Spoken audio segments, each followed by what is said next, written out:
Welcome to Economia Festival, a festival about the economy without the economists on stage. Economia is a lab for ideas. It's a place where we can step out of our existing frames of thinking. With Economia, we approach the economy in a playful and fundamental way. Economia is organized by Bauwens Laboratories, a place for artistic research and development that combines people, ideas, and organizations. So why Economia? We think the current economic model is broken. The pandemic emphasized this in many ways. Our economy is exhausting our planet and has no answers to climate change or social inequality. Economic growth comes at the expense of all living species. This is why with Economia we invite everyone to collectively explore new ideas together.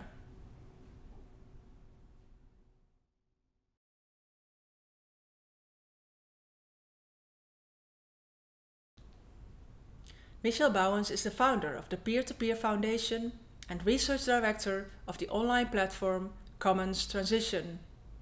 He published books and papers such as Future Scenarios for a Collaborative Economy and the Commons Manifesto. Bauwens is currently working on prototyping an open online course on commons-based economics. For Economia, he focuses on the question if peer-to-peer commons can save human civilization and how they might transform market and state functions. Hello, my name is Michel Bauwens. I'm the founder of the P2P Foundation, and I'm very happy to be invited by Bauwens Laboratories to explain our approach. And so I title my presentation, Can the Commons Save Civilization?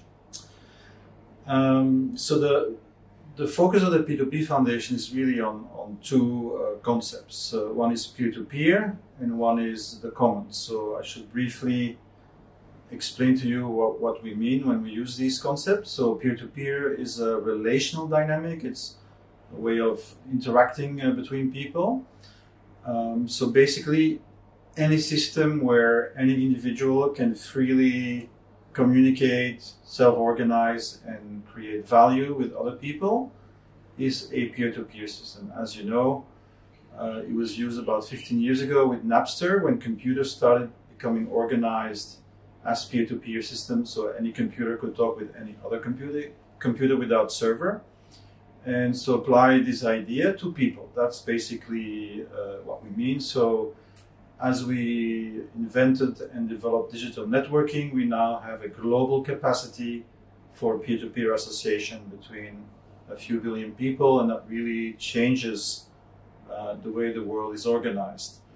So maybe to understand why this is such an anthropological revolution, think about like a bit of a stylized history of humanity. So we started in small bands, small nomadic bands and small villages, where most people were kin with each other, and so basically, you know, if there's any problem, you can solve it through kind of convivial techniques. Once we scaled up, that becomes impossible. So basically, hierarchy is also a means of streamlining human communication, whereby only certain people can communicate to others. And so the fact that we have a technology that allows basically to organize huge global projects like Wikipedia or Linux or free software, where the average team is still 4 people, that's really something that we haven't seen for a few thousand years. So this is for me something important. So we're moving from a vision of the world as a competition between closed entities that don't really work together, to a vision of open collaborative systems where, for example, as in free software, people can join or not join these projects, and so they do this out of their own free will. They do this out of their passion, and this is really a way of working which hasn't been seen for quite a while.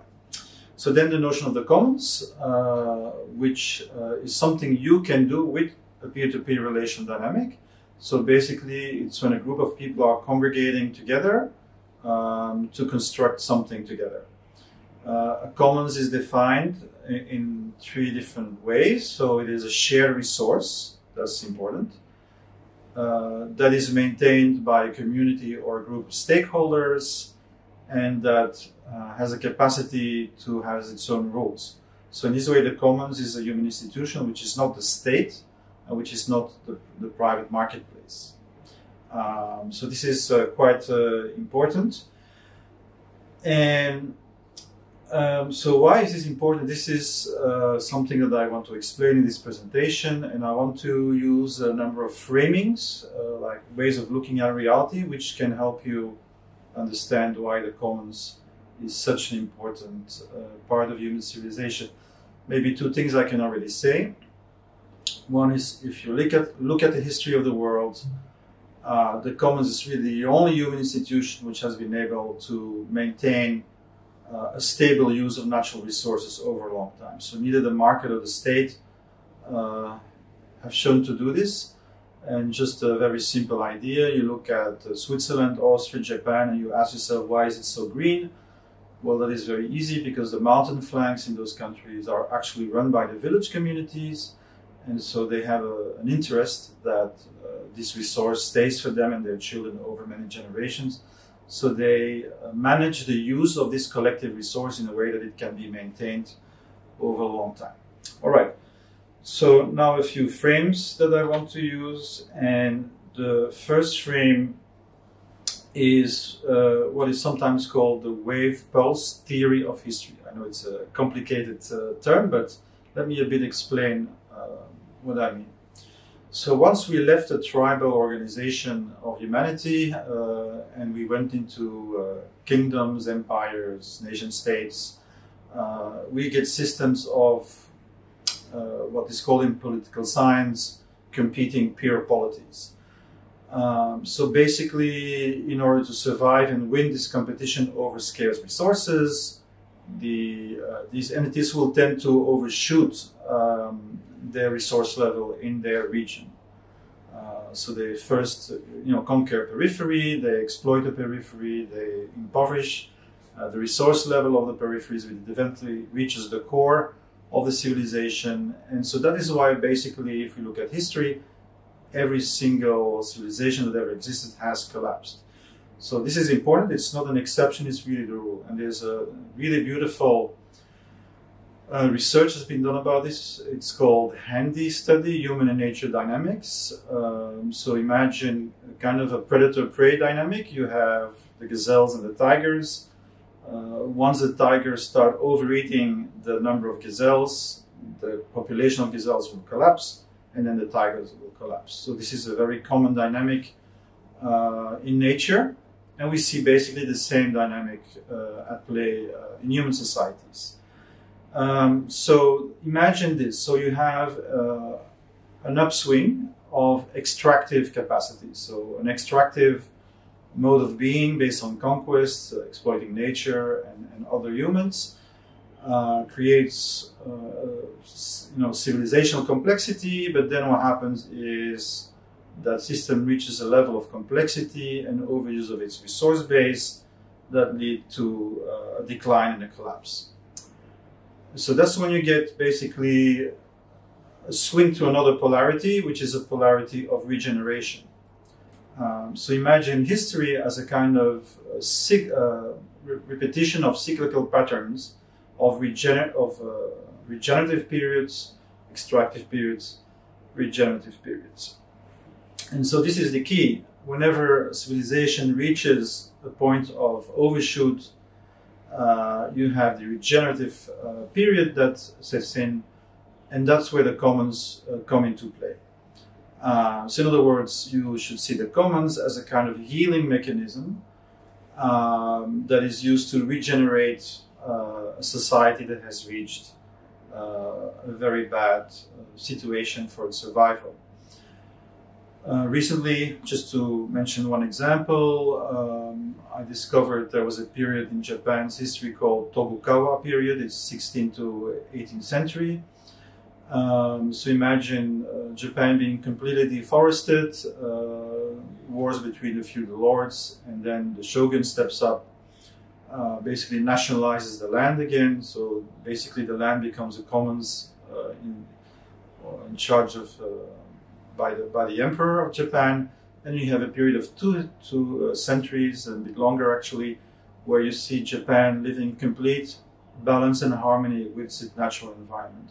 So that's good news, because it means that we actually have the capacity to do this, that we can create a form of society that is, at least for a period, in balance with its environment. Scientists have concluded we already use 4 or 5 times the planetary resources. And 9, I just read this morning, 9 of the 12 critical ecological systems that the planet relies on are already over their limit. So this is an important consideration. It means we cannot escape. And so this means we now reach a global level where the regenerative phase has to use the commons at a much larger scale than we used to. All right. So I now want to introduce a second scheme, like a framing of the world, and this is from an Hungarian or American-Hungarian author called Peter Pogani, and his book was called Rethinking the World. So basically what he's saying is that human societies are complex adaptive systems, and that they don't change through reasonable dialogue about solutions, but that they basically reach a stage of what he calls a chaotic transition. So imagine the evolution of human history as a succession of stable systems, relatively stable systems, interrupted by chaotic transitions, and then giving rise to a new stable system until that system in turn reaches its limits and is replaced by another one. He focuses his research particularly on the global phase of human history.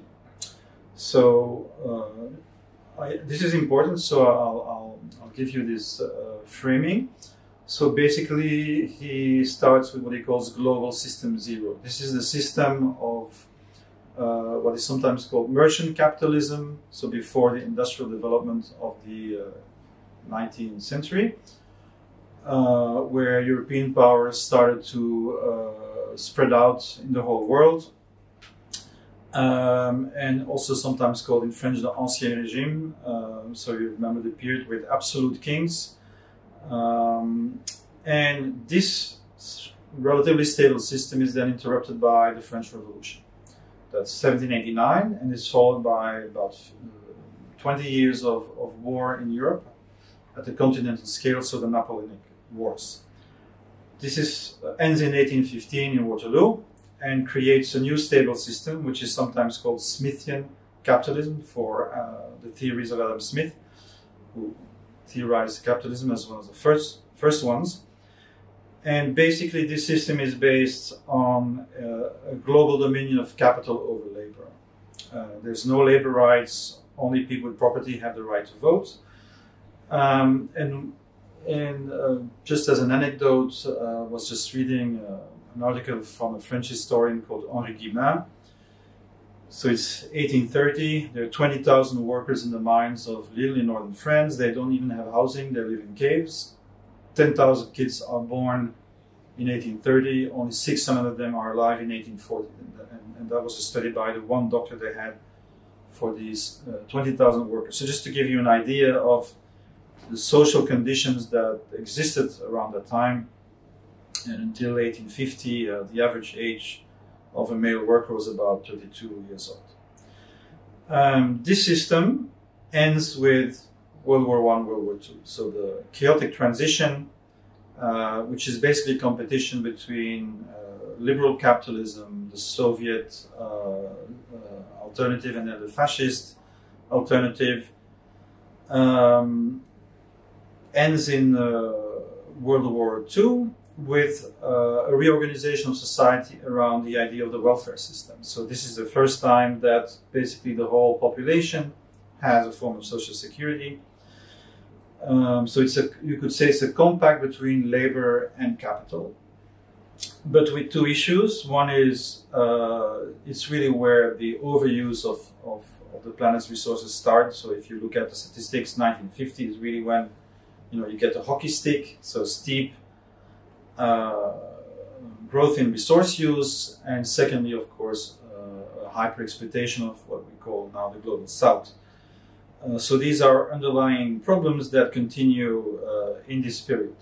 And so, of course, then the argument would be that this stable system is no longer stable, and that started in 2008 with the global financial crisis. So a sudden systemic crisis, which in the first period is kind of not solved but hidden through financial engineering. But then now with COVID-19, I think many people will agree that this is really the beginning of this chaotic transition. So it's a kind of downward spiral where all the systems that were stable before start unraveling. I'm reminded of a phrase by Gramsci between World War I and World War II. He says, "The old system is dying, but the new system is not yet born, so it's a time of monsters." This is, I think, how it feels to many people. Okay, so why is this important? So if we remember the wave pulse theory, this tells us that we are reaching the end of an extractive wave, and we're in this chaotic transition to a regenerative wave. So the bad side, of course, is the unraveling of the old system. But potentially, if we succeed, the vision is that there is something beyond the horizon, which I would say is a global phase. So global system, which has to be also able to have a compact between humanity and nature. So not just capital and labor, but really recognition of interdependency, and that we have to take care of all these planetary systems. All right. So this is a moment where we are now, and of course where the commons are emerging in force. Just to give you a few examples and maybe historical comparison. So the end of the Roman Empire gave us a huge explosion of monastic communities. They mutualize their habitat, they have security, they have a spiritual life, and they have a unified knowledge system that works throughout Europe. And just one fraternity called the Cistercians, for example, was able to swarm all over Europe. It's responsible for 90% of the technological innovations of that period, which led to this extraordinary growth period from the 11th to the 14th century, where the population of Western Europe tripled. So you have mutualization of knowledge, mutualization of the life systems, and you have the relocalization of production around the feudal system. What we see today is an enormous growth of shared knowledge. So we have the open source movements with an exponential rise in the number of code. We have, since 2008, an exponential growth of what we could call urban commons. So just one example is the study I did in Ghent, where we went from 50 urban commons in 2006 to 500 in 2016. And these figures are confirmed in many, many other places. So you can see the parallel in the re-emergence of commons as a central feature of our society. I just want to mention maybe one historical example which I find interesting. So if you look at the social life in these high Middle Ages, the third most important ritual of the time is called Rogentide procession. And so every year the people in the parish would go around their village, and they would do something which was called beating the bounds. So you had the markers of their common land, and they would basically, reinforce them to make sure that their common land was protected. And what this also shows is that the commons at that time were like a central feature of their social life, of their identity as a parish. So this is something more in the cultural sphere. So before the emergence of capitalism in the industrial capitalism proper, maybe late 17th and 18th century, what is important is that all these societies have at an important place for the commons. And the commons are essentially natural resource commons. So forests, fisheries agreements, the mountain flanks in Switzerland, those are all forms of collective management of natural resources, agreements made between people about the stable use of a resource. And so this, of course, disappears with capitalism. Capitalism is co-emerges with the idea of enclosures. So what are enclosures? These are the privatization of the commons, right? So once the form of property changes from something that is a set of rights and duties as it was in the European Middle Ages, so if you're a feudal lord, you're kind of the father of your community. Of course, I know this was a very exploitative system, but at the same time, there was something there that the property was not entirely personal, that it was part of protecting the lineage of the family, and it came with certain duties that were enforced by the social norms of the period.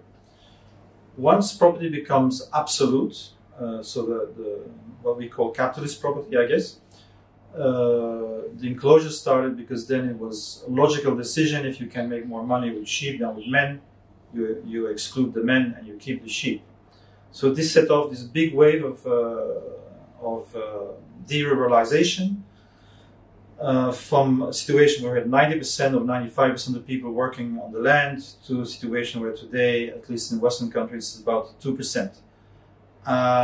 So in other words, this is of course important because the first phase as the commons around natural resources ends in the capitalist system. And so the question then maybe is, what happened then? Did the commons totally disappear?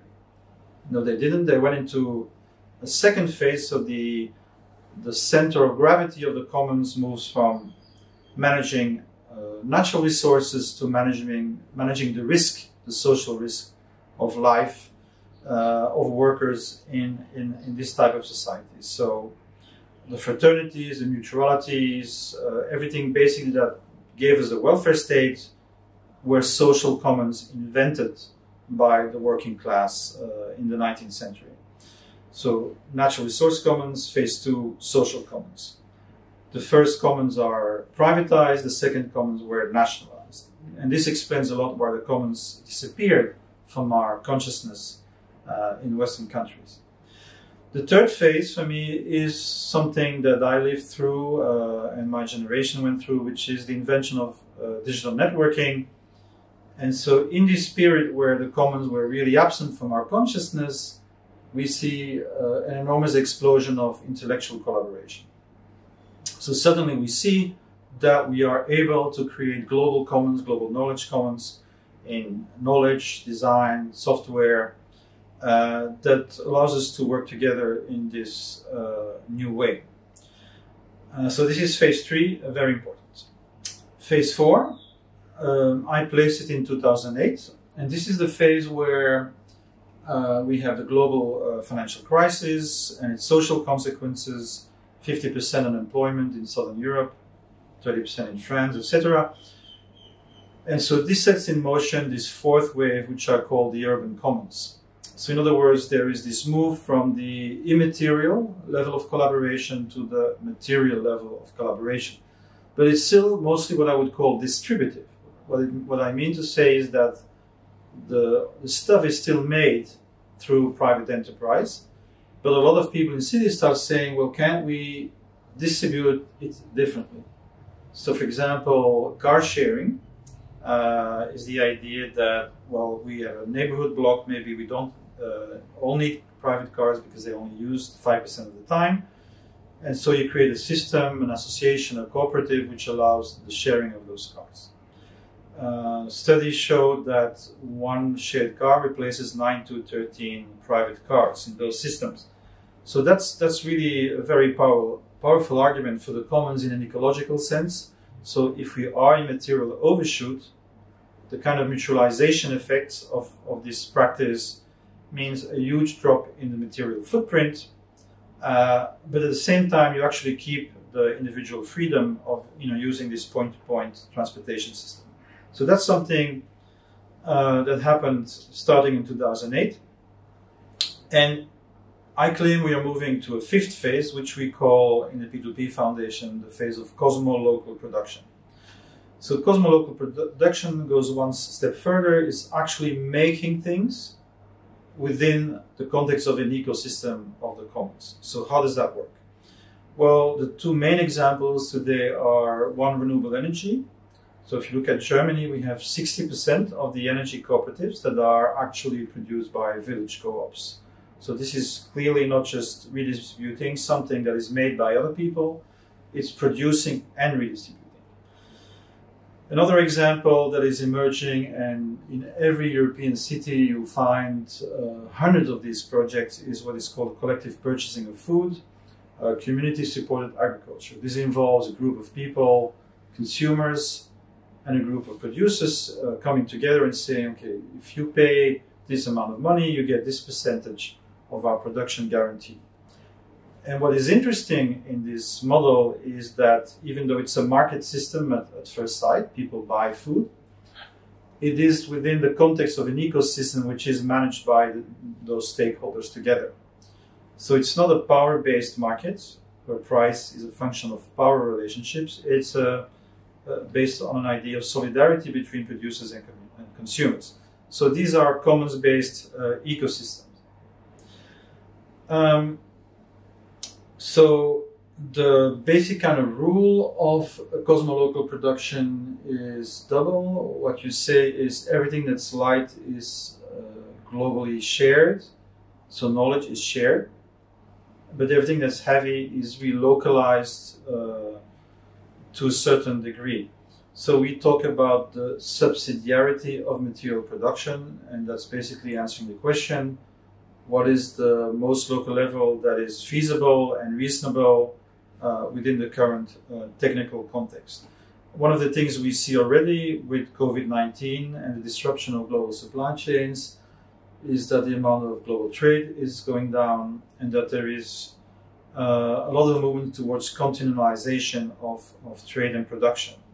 It's not exactly what we mean with cosmolocal production, but you can see the kind of drift in that direction. All right, so there's one more kind of framing that I want to add here. And this is a kind of a grammar of allocation of resources. It's showing how the commons relates to other forms of allocating resources, and also give you a sense of their historical development, and what it would mean if we shift from a market-centric or capitalocentric form of society to a common-centric form of society. All right.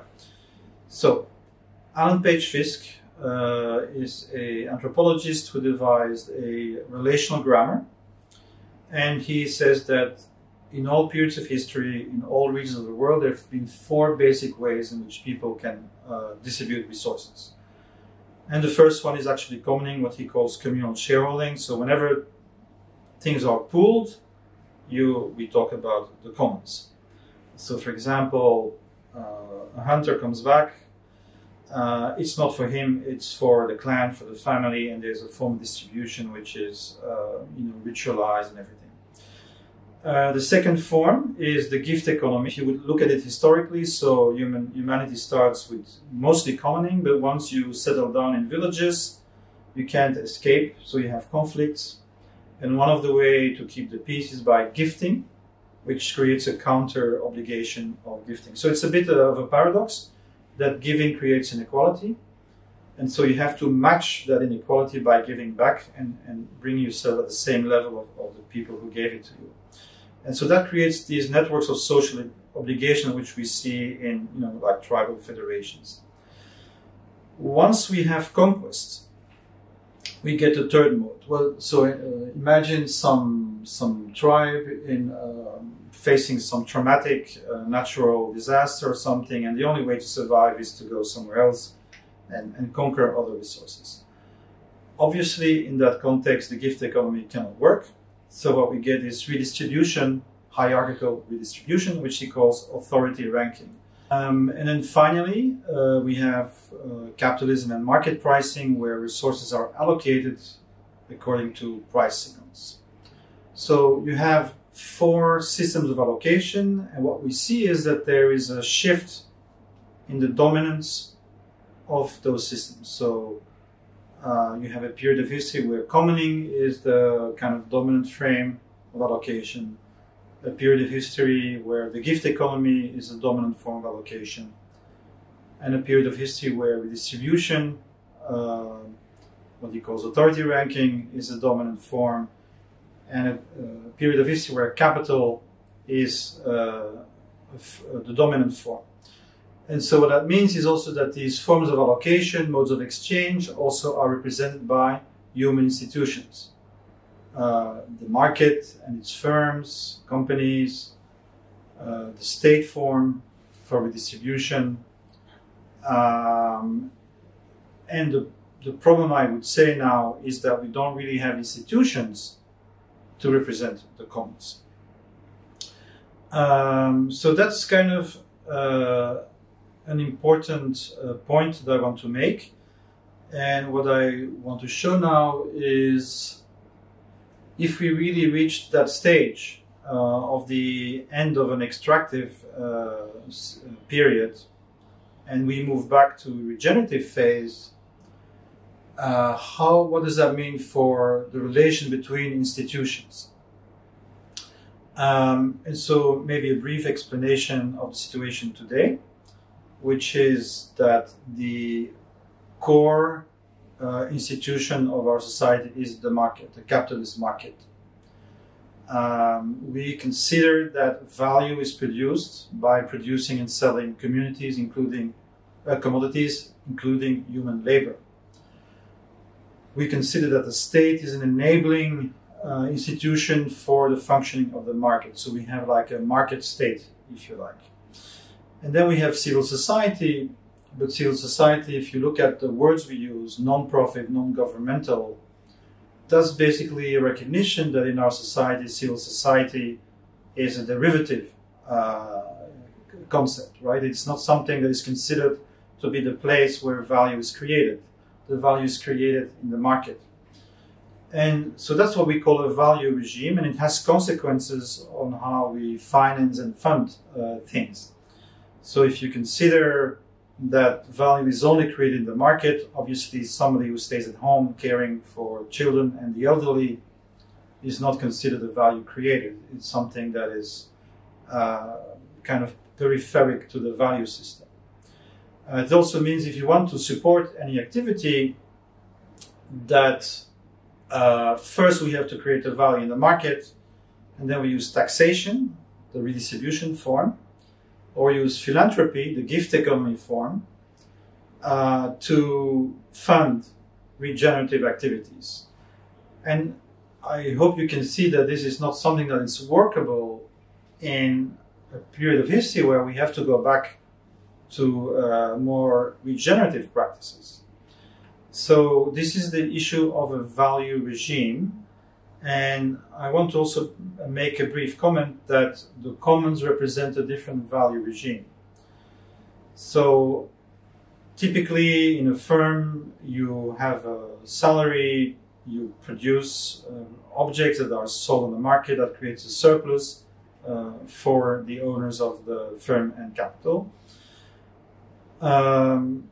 But if you look at an open source community like the production of Wikipedia, Linux, Arduino, you see a different value regime at work. And this is the way it works. It works because there are people contributing to a common pool. So the value regime is based not on commodities, it's based on contributions. All these contributions together create a common resource which is useful for everybody, but in our type of society we'll need an interface with the market to realize that value.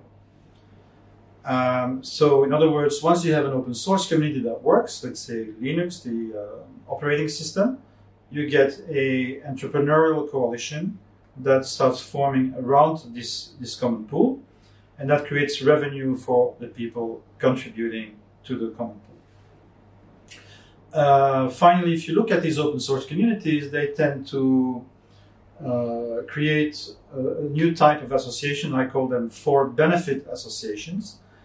And these for-benefit associations, what they do is they enable and manage the infrastructure of cooperation. So this is very different from what we normally experience in the mainstream economy. So let's even take an NGO. An NGO sees a problem, collects resources, and then directs the resources to solve the problem.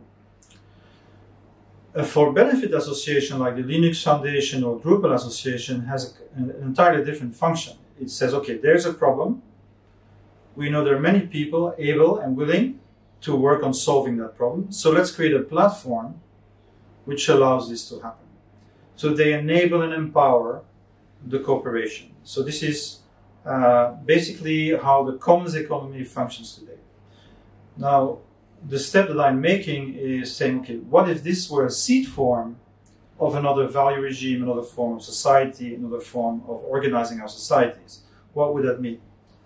Well, that would mean that instead of making the market the center, we would make civil society the center. That would mean that we recognize that every citizen, every inhabitant is a contributor of value. A sign of this is the whole debate about the basic income, which is very strong right now with COVID-19 and the mass unemployment that it is creating. The basic income could be seen as a recognition that everybody creates value. Not market value necessarily, but some form of value that is useful to society. The second step is that an extractive economy that impoverishes natural resources and the community that's in charge of it is not an ideal system once you have this commons logic. So in other words, you start thinking about what kind of market function would work better for this community of contributors. So this is an idea of an ethical economy, of a generative economy. I sometimes call it an entrepreneurial coalition instead of an entrepreneurial coalition, since the word entrepreneur means taking in between, and entrepreneur would mean giving in between. So what could an open source community create as a market interface that would actually benefit in a better way how what I call the peer production community actually functions. So you have the productive community, which becomes civil society at the macro scale, a productive civil society. You have the market form that is appropriate to the commons, which becomes an ethical generative economy. And thirdly, the idea is that the state also changes in function. So the concept that we use in the P2P Foundation is the concept of the partner state, which enables and empowers what we call a commons of capabilities. So think about these for-benefit associations as a germ for a new form of state. And I want to give you two examples of how this is already happening. So in Italy, we have since half a decade, I think, maybe longer, we have something that was originally called the Bologna Regulation for the care and regeneration of the urban commons. So basically, this is a regulation that is now used by 250 Italian cities and mobilizes between 800,000 and 1 million people, that allows citizen collectives to claim a resource as a commons. And so what Bologna has done really is create the public commons cooperation protocol, right? And so this is a very important notion, because it recognizes the commons as an institution, and then it also creates an institutional interface. This is an interesting example of how society adapts already to the re-emergence of the commons. What is also happening, I think, is a change of practices in these productive communities, which are quite interesting.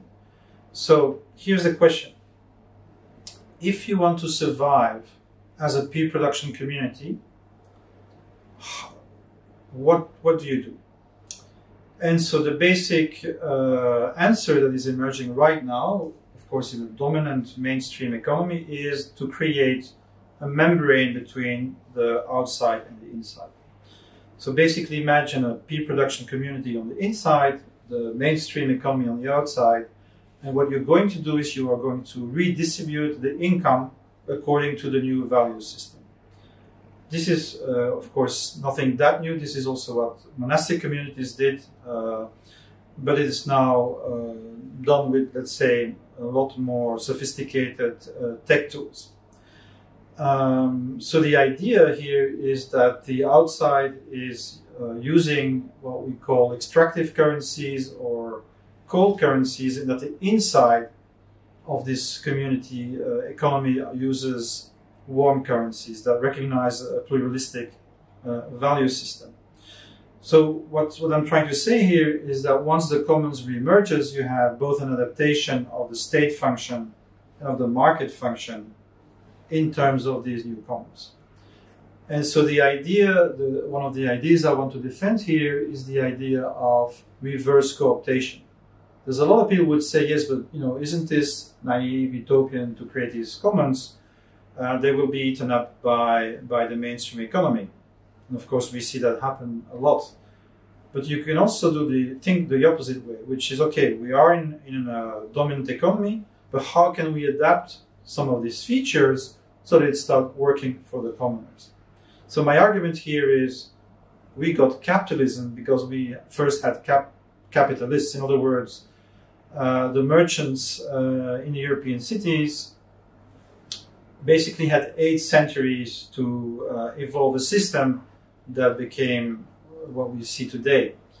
But we can also imagine commoners as creating these same kinds of adaptations and have a common-centric economy and society.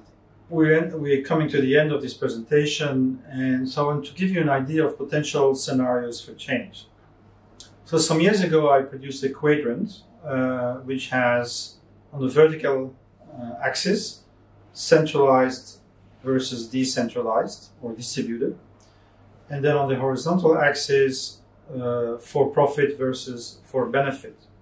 So if you combine those, you get 4 quadrants, which are for me 4 potential scenarios for the future, but actually also 4 competing socio-technical systems, which are all of them actually growing today.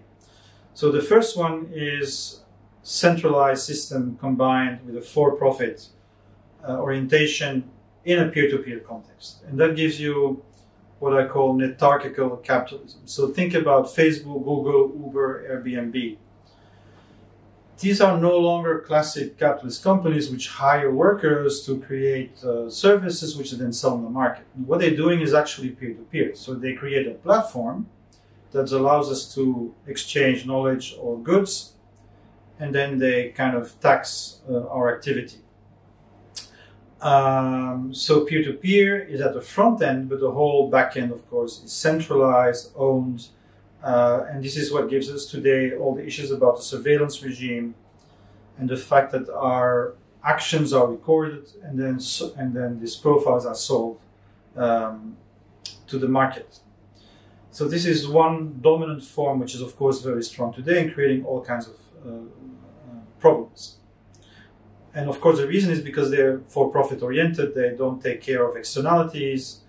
And for example, Uber creates more pollution than before, and Airbnb basically creates a huge problem of gentrification in the cities. The next quadrant is distributed but still for-profit oriented. So that gives you the world of Bitcoin and blockchain. And the ideal of there is to kind of create an egalitarian capitalism. Now, I would argue that doesn't work because any competition for scarce resources actually leads to concentration. And this is exactly what we see in the Bitcoin world, which is more unequal actually than sovereign money. Nevertheless, I think there's really interesting aspects that are happening there. For example, if you look at tokens and the token economy, 40% of the tokens are usually dedicated to labor, and that's a very, very high level, which is not matched in other economic systems. So this is very interesting for the labor side, for the people who actually work on those projects. And if you look at blockchain, they're also designed to be open collaborative systems. So they're open source, they're community-based. So these are interesting aspects of this form. Now we move to the other two quadrants. So the for benefit quadrants, you have urban commons, local projects, which are small, local, open, and connected. So this is kind of you're doing permaculture. Your feet are firmly in the local, but you're collaborating with the global permaculture community for knowledge exchange, for certification, common designs, etc., etc. And then the top quadrant is global open source communities. This is important because we now have nation states, which are weakening. We have transnational capital, which is control of the global flow of resources. And there's no equivalent in terms of power for civil society. So the capacity to create translocal productive communities and entrepreneurial coalitions which can operate at that global scale are very interesting as a potential counterforce. Okay, so this tells you that, of course, the future is not predetermined, that you have at least these four forms that are now co-emerging. So the question is, if you believe in the commons, is there something, are there some strategies that we can follow? So let's look at the four. So we have netarchical capitalism. This is the idea of these private owned platforms. But we can also imagine cooperatively owned platforms. In other words, the ecosystem of this collaboration is seen as a commons. I work for one, it's called SMART, it's a labor mutual. So basically these are freelance workers and we mutualize our risk, but it's a cooperative, so we are co-owners of our own platform. So that also means that the surplus that is generated can continuously be reinvested in services as determined by the membership. So this is the strategy of what we call platform cooperatives.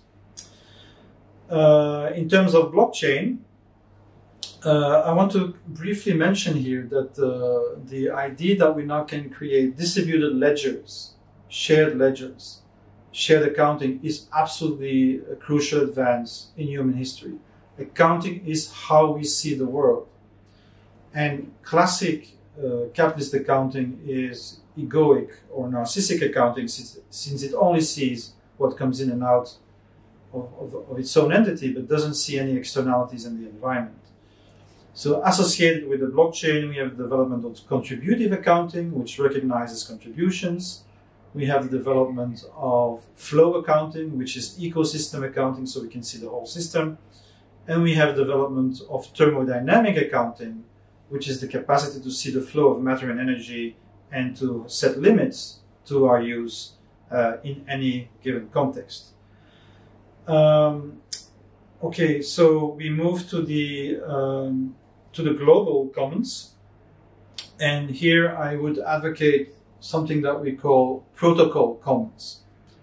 So what we're seeing now is that in many cities that citizens are organizing to already transform provisioning systems in the way they want it and in a way that's sustainable for the future. The problem today is a problem of fragmentation, so it means that everybody is doing the same all over again. So you have a fragmented field, let's say buying organic food collectively, which is competing with huge, well-funded platforms. So what the protocol cooperative does is create kind of a global, open, common stack that can be used by all the people in the world and then adapted to local circumstances. So imagine we would have a protocol cooperative for shared mobility, for shared habitat. That's the idea.